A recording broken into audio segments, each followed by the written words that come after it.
The 360 on Energy and Carbon, hosted by 360 Energy.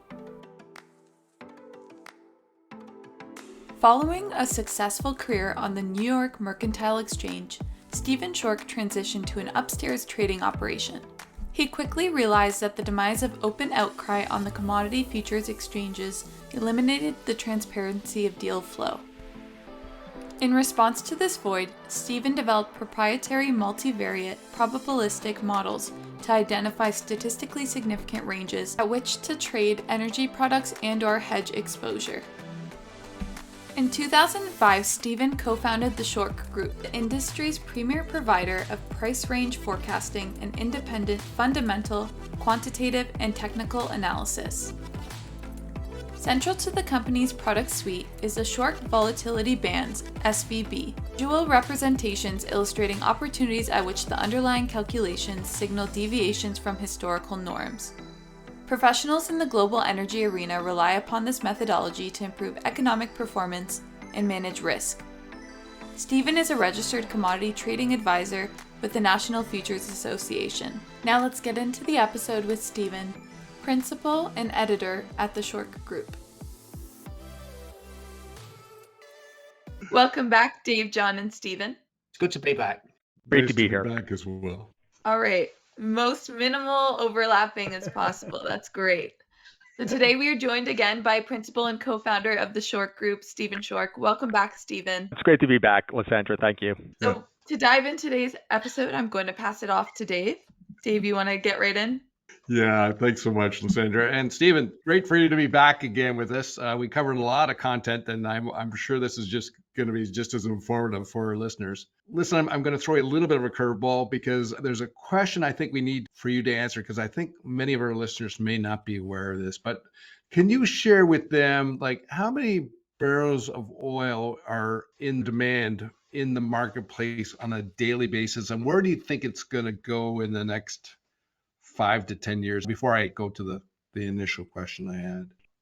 Yes, great question, because it opens up a Pandora's box of, again, why we are in the situation we are in. Back in November, here in the United States, our Strategic Petroleum Reserve, which, keep in mind, was created in the wake of the Arab oil embargo in 1975. It has been used. The whole process or the point of the SPR is to alleviate a short-term unexpected disruption to the supply of oil. And it's been used, of course, during the Gulf War, during Iraq, during the hurricane outages and so forth. For the first time in the history of the SPR, U.S. administration said, we're going to release barrels from the SPR to bring down gas prices. Now, I wrote an article shortly after that announcement in the Daily Mail saying how it was destined to fail. And certainly oil prices then were $7 a barrel. Today, they're $110 a barrel. So yes, it absolutely failed because we're trying to manipulate the markets. And the announcement was the release of 50 million barrels. Sounds like a lot. That's 3 days worth of consumption here in the United States. Now, the really scary thing about this is on the announcement of releasing barrels from the Strategic Petroleum Reserve, ostensibly to theoretically lower gasoline prices, Jennifer Granholm, the Secretary of Energy of the United States, in her briefing to announce the need for the SPR, was asked the question, how many barrels a day does the United States consume? The Secretary of Energy did not know the answer. So here she is saying, oh, we need this extra oil on the market. The woman didn't even know how much we consume. So it's upwards of 19 million barrels a day here in the United States. Globally, it dipped below 100 million barrels during COVID, but we're right back there, 100, 101. The growth factor, again, demand for fossil fuel for energy is only going to increase over the next 10 years. So it's increasing, of course, in the industrialized world, but it's also increasing in other aspects, demand growth in South America, demand growth in Africa, so forth. So upwards of probably 110 million barrels a day before it's all said and done. So, picking up on just what you just said, so what do you believe is currently the biggest challenge for the oil and gas industry in North America? At least for the next 3 years, it's going to be government policy. We're looking at a government here in the United States that is the most belligerent, has taken the most belligerent stand, the only belligerent stand against U.S. energy policy in the history of our industrial birth. So we have a situation here when you go ahead and go back to 2012, and you read the Democratic National Committee's platform for going into Obama's second. It was all about natural gas. In Obama, his first term, I was nervous being an oil and gas guy, but he was very good for the industry. He appreciated how important the industry was, and he promoted the industry. The Macondo oil spill in the Gulf of Mexico had to change the calculus for him a bit. But overall, his 8 years in office, I have to give him, well, before Macondo and his embrace of the industry, he definitely got an A plus. He had a change, which brought his grade down to a B plus, but hey, I'll take it. Net, I think he was a positive, and we know he was a positive again, reading his platform in 2012 about natural gas. It was all about natural gas and promoting and how it gave U.S. industry comparative advantage. So he embraced it. Now juxtapose that with the 2020 platform for Biden, hostility from the get-go, and a little bit of verbal trickery, because in the platform, he never mentions natural gas. They call it methane, which of course is what natural gas is. But most people reading don't understand methane, natural gas, so forth, but it's all about mitigating and controlling it and weaning ourselves off of it. So clearly the administration and once again, of course, everyone in the United States who watched the October presidential debate, we all heard President Biden, nominee President Biden answering yes, he is going to close down the U.S. oil industry. And so we have a situation where we have the comptroller of the currency. This is a direct quote. We want them, oil and gas companies, to go bankrupt.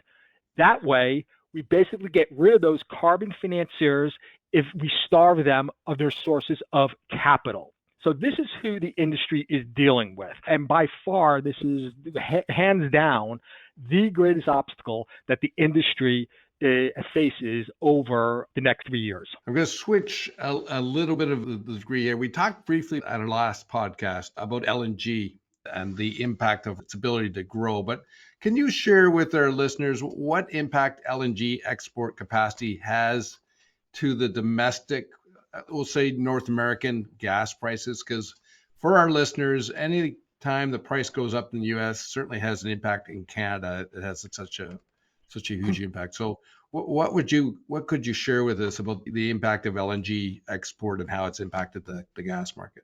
And Stephen, Yeah, do you mind absolutely. also explaining what LNG is in comparison to NG? Oh, I'm Okay, sure. absolutely. Yeah, no worries. So we'll start with LNG. It stands for liquefied natural gas. And before prices were high enough, it didn't make sense for U.S. producers to go ahead and invest in liquefying natural gas.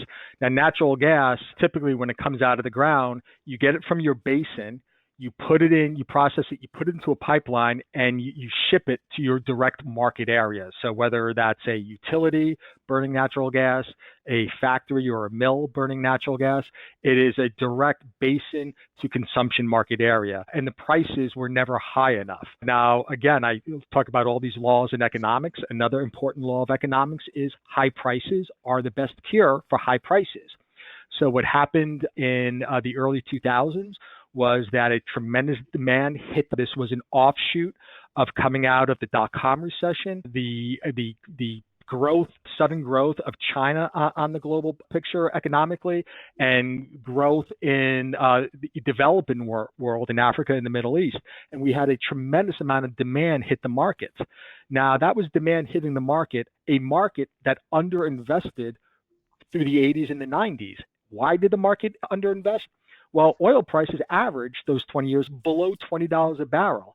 So there was this fallacy that the world was running out of oil because we haven't made any new discoveries. No, that was completely wrong. We hadn't made any new discoveries because we didn't look for any new discoveries. But all of a sudden, you drive prices $100, $125, $150 a barrel. Suddenly, you find a lot of oil and you find a lot of natural gas. We drove natural gas prices. That market rallied before the oil markets did. So we invested heavily in shale technology to get that gas to the market. So we drove prices high enough. Now it made sense for U.S. producers to start shipping their gas. Now, you can't build a pipeline, Nord Stream 2 beside, but you can't put a pipeline from a basin here in the Marcellus Shale in western Pennsylvania and connect it to Rotterdam or connect it to Beijing or Tokyo. You have to put it on a vessel. So the way you put it on a vessel is you take the natural gas, methane, in its gaseous form, you freeze it, and it shrinks, and its density shrinks, and you put that frozen gas on a LNG specific carrier, and then you're able to ship it around the world. And then what you need, and I spoke about this in the last podcast, once that ship pulls into your port, you need the ability to regasify that gas and turn it from a solid into a vapor so you can put it in your pipeline in Bremen or in Sullom-Voe or so forth, wherever you're importing it. So that is what natural gas is. It's just methane in a different form so you can ship it. Now, to answer the question about the impact on the domestic, yes, going back, once again, with the high price environment in the early 2000s, you had that high price environment because you didn't have enough supply. And why I say high prices are the best cure for high prices. What do those high prices do? It encouraged investment to get more supply, shale technology to the market. So then over the last 10 years, we went from a situation where we had not enough supply to offset demand, where we had too much supply to offset demand. So the industry had to build out infrastructure. You've got a lot of natural gas in western Pennsylvania, northern Pennsylvania, eastern Ohio, but doesn't do you any good if you can't get it to a consumption market area. There's only so much gas my home, my office can consume here in the Philadelphia suburbs.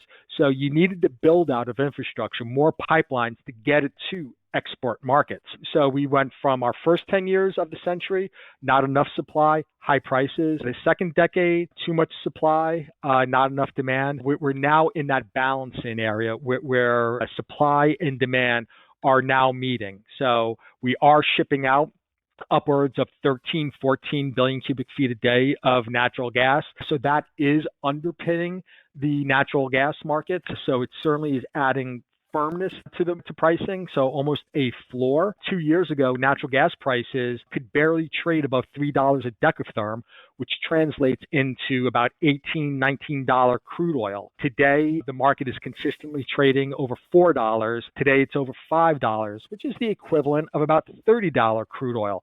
So while, yes, it is expensive relative to where we were, does anyone really want to go back to 2020? So prices are beginning to moderate, and we're getting to see where the floor in the market is, and that floor seems to be somewhere in the fours, and that is an offshoot of increased demand here in the United States, again, because we've killed the coal stack and we're against nuclear. So you have demand here domestically, and you have demand globally, which is helping to support price. One of my pet peeves here is I live in Pennsylvania. I love the state.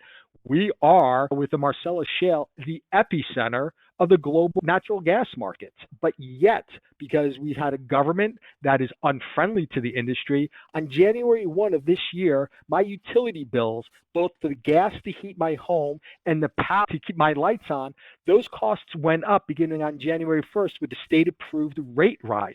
How is it that I live in a state that has the greatest resources of natural gas in the world, and yet my cost still had to go up on January 1st?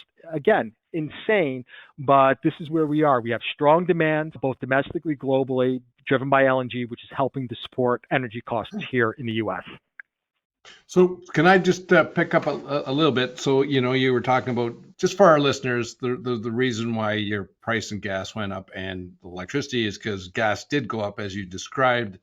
Gas, so that certainly hits the marketplace. Marketplace gets that pricing goes to consumers, and then if there's gas is being used to generate, then effectively that actually increases the electrical pricing as well, and that's what transpires. Which I just want to make sure our listeners understand that. Question for you. Absolutely. Yep. Question for you is, natural gas is seen as the transition to a cleaner, right? And so What I mean by that is there's a lot of coal that's used around the world. And because of that, I foresee when there's opportunities and infrastructures in place that natural gas will actually take the place of coal. And so I'm saying this because do you see that natural gas pricing based on your models, there's a step change where it could actually increase even further in a longer term because of this more demand for natural gas replacing coal around the world? Is there any credence or what are your thoughts on Yeah, absolutely. Certainly in the West, that was considered, as far as I was concerned, a no-brainer 15 years ago, that natural gas is that bridge fuel.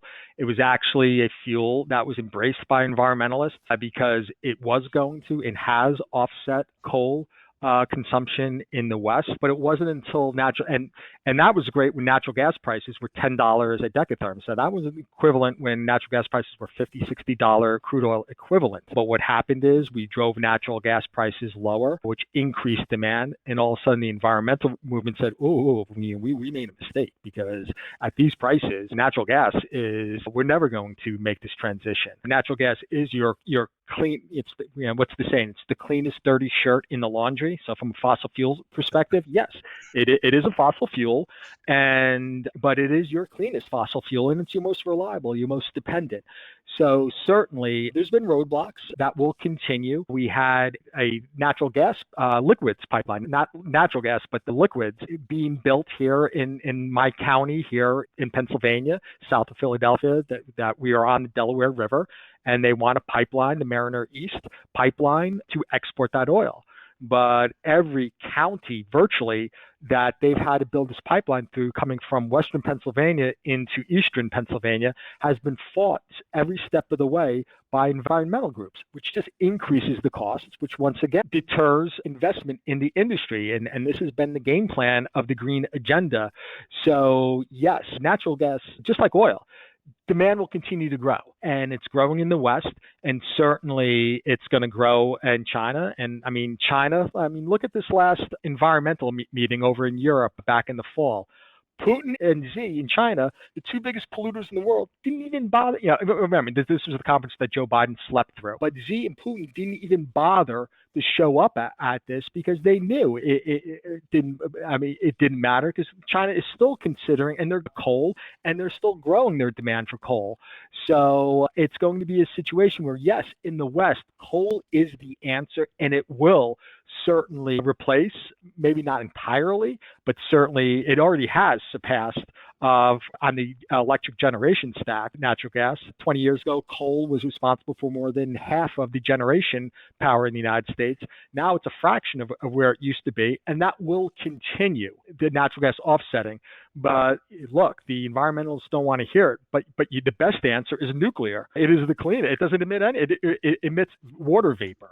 So try getting that passed with the Greens here. So yes, natural gas will continue to surpass coal, offset coal. Here in the West, very skeptical. In Asia, and in particular, there's only one country I'm talking about, is China. They show no gumption about, they'll pay lip service to a greener, but the reality on the ground is they are the world's largest producer. I think, what was the statistic? They emit more contaminants into the atmosphere than the next, like the 10 largest industrial countries in the world combined. So that is a big obstacle. But once again, the natural gas is a good answer for the West. Nuclear is the best answer. And Stephen, I this is your core business, so I don't want you to give away secret sauce here. But in the long term, do you see natural gas pricing? You're still bullish on natural gas pricing, that it could get even stronger than what it currently is because of the incremental? Yes, because right now, when we look at natural gas prices, real natural gas prices, they're very cheap. When I say real, of course, I'm talking about adjusted for inflation. And every energy cost around the globe is adjusted for inflation, very affordable. It wasn't until gasoline prices here in the United States tipped above nearly $4 that became expensive because the most expensive gas a U.S. driver has ever had to pay was about $1.90 in the early 1980s when we lost a lot of supply during the Iran-Iraq war. Adjusted for inflation, that came to about $3.90. So now you have to think about a situation where how is it a commodity as important as energy, where the demand has only grown over the last 40 years, access to it has decreased. We have to go very deep into the ocean to get some of our oil. We have to negotiate with some pretty nasty characters in the Middle East and South America to get this oil. And how is it up until recently that oil price was cheaper today than it was 40 years ago? It's an amazing story. So gasoline, we have hit that inflection point, have not hit it yet in natural gas. The market will adjust and adapt. I do not see, I've gotten this question a lot, especially from my end user clients that I consult with. They all want to know when natural gas prices are going back below $3 a decatherm. I don't see it happening. I think we've made that next step higher in the process where now that $4 to $5 range is now going to be the norm, which is still a fraction of what we were paying 15 years ago when Hurricanes Katrina and Rita knocked out a significant amount of production in the Gulf of Mexico. And at that time, almost 20% of the United States' natural gas came from the Gulf of Mexico. And natural gas prices were trading at $9, $10, $11 a decatherm. And that was the norm. And the market did adjust. Now, the problem was we drove a lot of our industry abroad, especially the fertilizer industry. As I noted in the previous podcast, natural gas is the primary feedstock for ammonium nitrate fertilizer. And then when you drove prices from $2 a decatherm in 2000 to about $10 5 years later, those fertilizer companies couldn't make a living and they moved abroad. But then we brought that natural gas prices back down and the fertilizer companies moved back in. So, and they can still stay here at $4 to $5 a decatherm. You can't do it in Europe when the natural gas prices is 30 times greater than what is here in the United States. But just to round out the answer to the question, yeah, I think we are in that normal range, and we will continue to, I think, grow, but more on an inflation-adjusted basis. We're not going to see these spikes. Natural gas it's a much more stable market. You do see crazy volatility on very, very cold days when a utility didn't have enough gas in the pipe to offset, or on very, very hot days when they didn't buy enough gas to generate electricity for air conditioning. But over the horizon, along that x-axis, demand it's not as volatile as you see in oil prices. So I would expect to see a balancing out going forward. Again, I think we're in that $4 to $5 regime on very high demand days. Or periods will hit $6. And again, we're still talking sub $40 oil, and we're still talking about half of what we were paying 15 years ago. But certainly I would expect, again, adjusted for inflation, as demand continues to grow, both domestically, as we offset coal and we don't want to replace it with nukes, and we don't have enough renewable technology, and international demand, that we will see a steady growth in natural gas. So long term, I've always been a bull for natural gas. I took my licks over the last 2 years when natural gas was below $3, but now we're consistently above $4, and I remain bullish because it is the fuel of choice, regardless of what the green agenda says. Okay, I want to take you perhaps towards the green agenda. You talk in a very informed way about market economics and economics in general, and one could suggest that if things were equal, and that's a statement, isn't it? For all things, the increasing price of petroleum products should have a positive effect on renewable industry development. That sounds as if it should happen. No, that is completely accurate, and it brings up an excellent point that the savvier people in OPEC, Saudi Arabia, UAE, Iran, appreciate that there is a limit of diminishing returns. That once you push a price high enough, you're going to impact consumers' behavior. Now, the oil markets up until, we'll say, last 10 years, never had to worry about that, because in economics, you need two variables in the equation to impact consumer habits. You need price shocks, And beginning in the early 70s with the Arab oil embargo, we've certainly seen our shocks. We had a spike higher, then the market crashed. We had another spike higher at this outbreak of the Iraq-Iran war in the early 80s. Prices collapsed. We had another spike, Saddam Hussein's invasion of Kuwait, yada, yada, yada, Iraq, Afghanistan. You get the drill. So we've always had those spikes, but we've never had the second variable that you need, and you need the substitute. So yes, you have demand for gas, but that was the only game in town. So it was the most inelastic of all commodities, meaning that regardless of price, you had a de minimis impact on demand because people had to drive to the office, they had to drive to their kids to school, and so forth. But now we have substitutes in the form, of course, of electric vehicles and hybrids. As I said, I believe in the last podcast, I'm a big believer in hybrids. I have one. I don't want to go all electric because I do have range anxiety at this point, but I'm getting a blended consumption of upwards of 80 miles a gallon on my hybrid. It's fantastic. And OPEC is aware of this, that if they drive prices too high, and I'll venture OPEC is concerned at these prices, you will begin to impact consumer demand for your product. So there is that balancing act where you want prices high enough for you to get a return on investment, but you don't want them too high where you kill off your demand. And we are seeing that every Tesla, every all EV car you see on the road, that is a loss of demand for OPEC forever. That demand is never coming back. And even in my situation with the hybrid, 12 years ago, I had a large SUV that got about 300 yards to the gallon. I was spending upwards of $100 a week to fill that beast. Now I'm spending, even at these high prices, I'm spending about $70 every 5 weeks. So that is certainly an offshoot of these high prices. And certainly we're talking a national average of $4.40. If that probability I said in the last broadcast of nearly a 30% probability will be at $150 oil, 18% probability will be at $200 oil.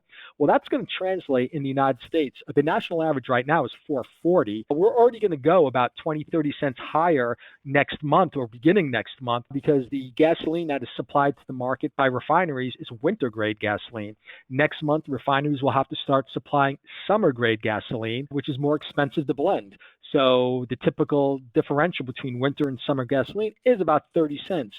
So now we're talking about national average this summer, $4.60, $4.70 at current levels.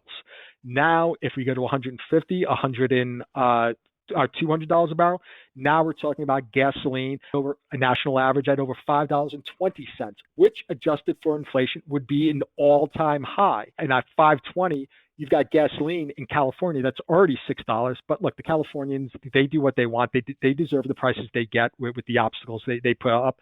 So good riddance. But at $5.20 national average, now you're talking $8 in California. And that certainly will push consumers away from oil and gas and towards renewables. So instead of the government mandating all these switches and the zero-sum green agenda, let the market solve itself. It is, and it will. And at these high prices, it will just push it that much sooner where we'll see more renewable energy or demand for on the market. But once again, as I said, you're always going to need that backstop of a fossil fuel BTU to be able to burn when, as we say, the sun doesn't shine and the wind doesn't blow. Now, in the conversations we've been having, it's pretty clear that you see a future, well, certainly in the short-term future, that is not just a renewable future, not just a fossil fuel future, that we're going to need both of them. And if we're doing a bit of future casting, I think we'd all be looking for a world with reduced greenhouse gas emissions. We've got better economic health, we've got less fuel poverty, and we've got energy security. And these things become rather interesting when you put them all together. Given that you see a future that requires both renewables and petroleum products for that, how should their roles are behaving at the moment? Should we say, petroleum, oil and gas and renewables? Do you see them changing to give us a better future? I do. And I think, and we're seeing some tremendous success with it. Solar panel in Southern California makes a tremendous amount of sense. In fact, the cheapest and power electricity is traded on an hourly basis. You see your cheapest prices for power during the hottest parts of a California summer because you're getting all that solar radiation being generated into electricity. It's not until the sun goes down and then you don't have solar anymore, and then you do have to fire up natural gas power plants.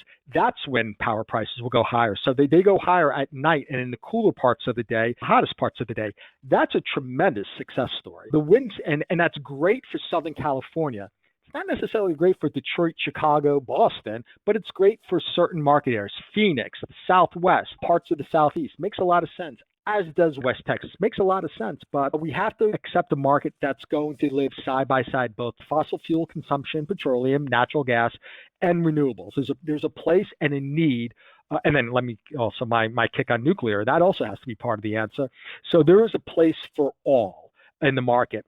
And when we talk of poverty, right, it's a very dicey situation. Let's keep in mind, the Middle East has always been, and for the foreseeable future, always will be a powder keg ready to blow. Now, you take away their main source of income, petroleum exports, petrochemical exports, and you cut off that money line, and that's going to cause a lot.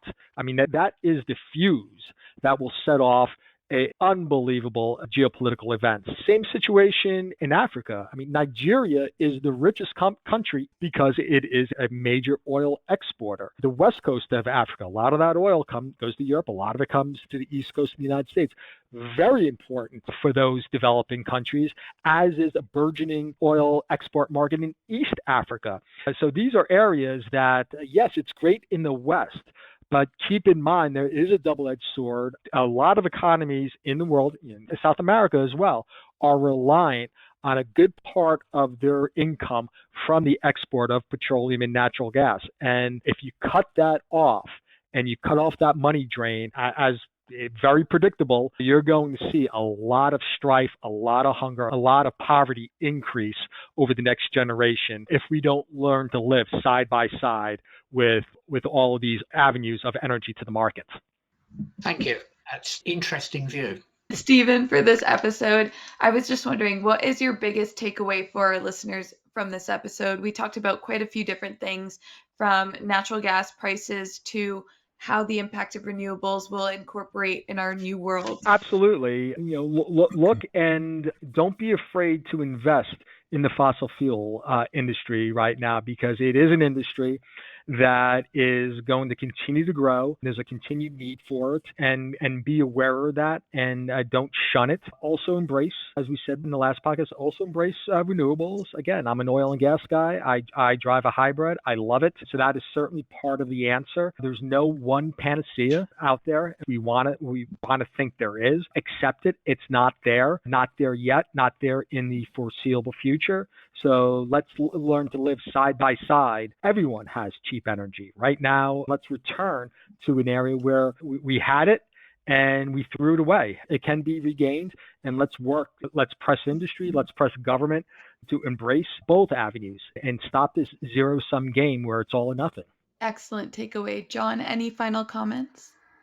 Yeah, I think this podcast has yet again reinforced that you need to take a look at geopolitics and the bigger picture, and that you've got to balance so many needs and requirements. And it's quite interesting, because I think Stephen's view is leave the market, it can do it. Government doesn't want to leave the market, and it creates imperfect markets, and then we potentially end up with the worst of both worlds. So I don't quite know what the solution's going to be, but it'll be interesting to see. Yeah, I'm just going to pick up on what John said, because it was really, and maybe it's because it's kind of how I roll. I think markets solve problems. And so if people understand markets, they understand market pricing. Like example, Stephen was talking about how actually the price of energy has actually substantially lower than what it was in the 2000s, and because the efficiencies have gotten better. So it's driven that whole thought process. And he alluded to how that's happening in the renewable energy. And so I echo what John said, and reinforcing what Stephen has conveyed in his business is let markets move this. Make sure customers understand how to work in markets when they make their decisions. And then I think it will drive the best solution. And it will be a variety of solutions. It won't be just one particular one. So I thought I picked up, certainly reinforced maybe what I want to hear, but certainly reinforced what I think is really critical. Excellent points all around. Thank you so much, Dave, John, and Stephen, for your time today. Oh, very welcome. It was great to be here.